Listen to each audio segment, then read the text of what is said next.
Carl, Conrad, Coreander, old books. This inscription could be seen on the glass door of a small shop, but naturally this was only the way it looked if you were inside the dimly lit shop, looking out at the street through the plate glass door. Outside, it was a grey, cold, rainy November morning. The rain ran down the glass and over the ornate letters. Through the glass there was nothing to be seen but the rain-splashed wall across the street. Suddenly the door was opened so violently that a little cluster of brass bells tinkled wildly, taking quite some time to calm down.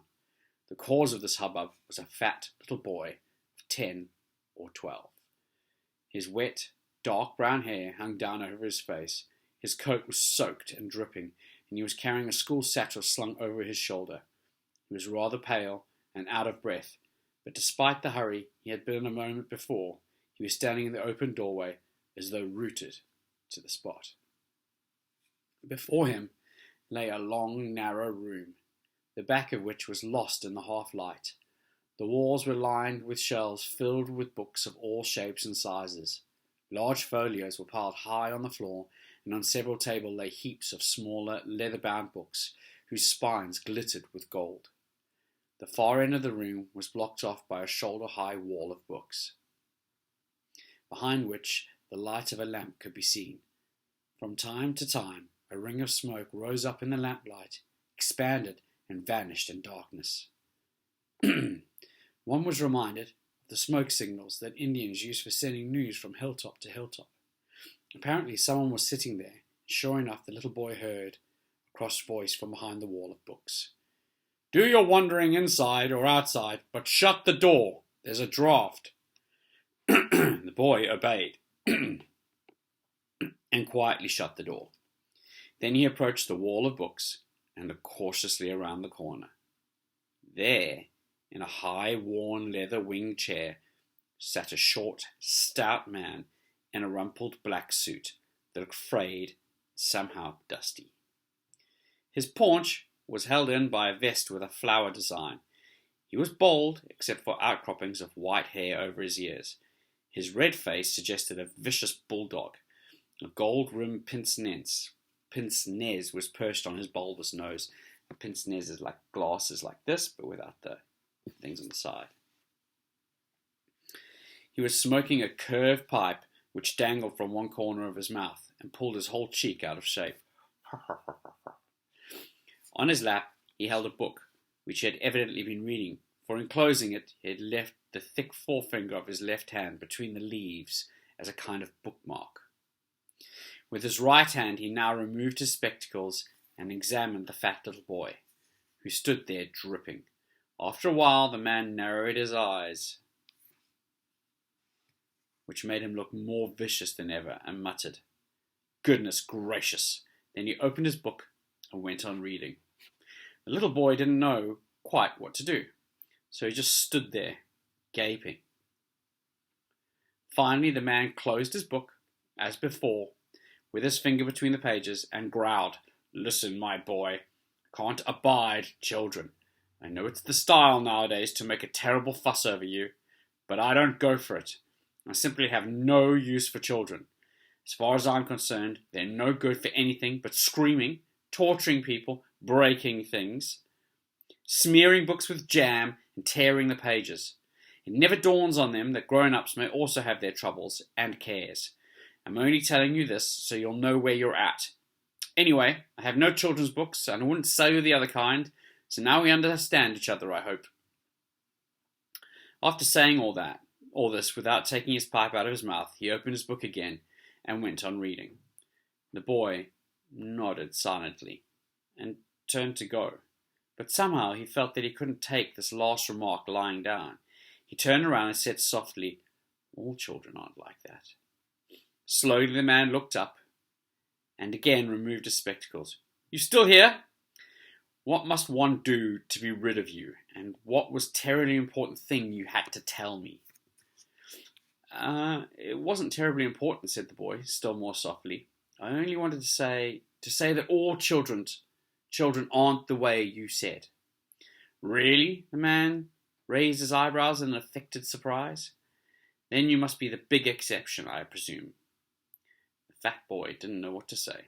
He only shrugged his shoulders a little and turned to go. And anyway,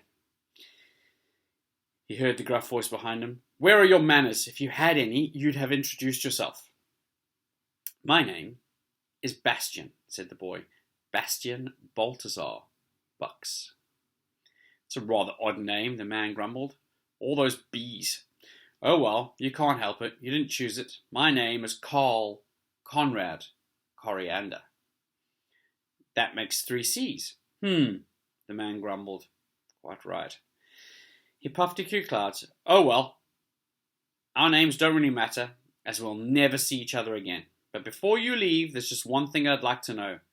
What made you come bursting into my shop like that? It looked to me as if you were running away from something. Am I right? Bastian nodded. Suddenly his round face was a little paler than before, and his eyes a little larger. I suppose you made off with someone's cash box, Mr. Coreander conjectured, or knocked an old woman down, whatever you people little do nowadays. Are the police after you, boy? Bastian shook his head. Speak up, said Mr. Coreander. Who were you running away from? The others. What others? The children in my class? Why? They won't leave me alone. What do they do to you? They wait for me outside school. And then what? And they shout all sorts of things and push me around and laugh at me. And you just put up with it? Mr. Coreander looked at the boy for a while disapprovingly. Then he asked, why don't you just give them a punch on the face? Bastian gasped. No, I wouldn't want to do that. Besides, I can't box. How about wrestling, Mr. Coreander asked, or running, swimming, football, gymnastics? Are you no good at any of those? The boy shook his head. In other words, said Mr. Coreander, you're a weakling. Bastian shrugged his shoulders. But you can still talk, said Mr. Coreander. Why don't you talk back at them when they make fun of you? I tried. Well, they threw me into a garbage can and tied the lid on. I yelled for 2 hours before somebody heard me. Mr. Coreander grumbled. Now you don't dare? Bastian nodded. In that case, Mr. Coreander concluded, you're a scaredy cat too. Bastian hung his head. And probably a hopeless grind. Best in the class, teacher's pet. Is that it? No, said Bastian, still looking down. I was put back last year.